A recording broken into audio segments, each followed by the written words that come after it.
Hey y'all, it's Mike at the Dent Guy. We have for you a 2015 Nissan Rogue with what seems to be a ruined quarter panel from a simple headbutt.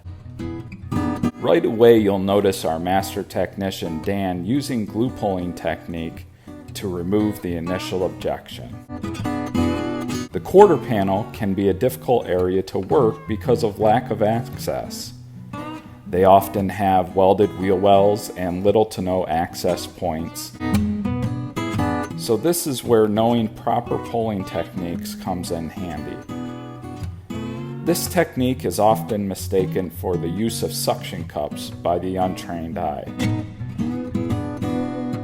Glue pulling allows Dan to manipulate the damaged panel's steel, but leaves more work in the knockdown process.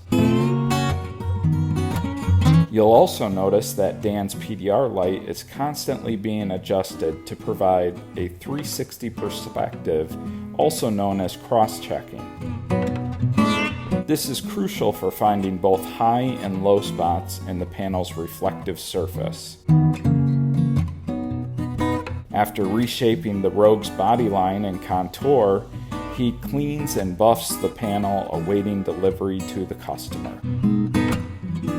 If you have a dent or ding that you'd like us to see, stop by the Dent Guy, located at 1184 Emerson Street, or go online to thedentguyofrochesterNewYork.com.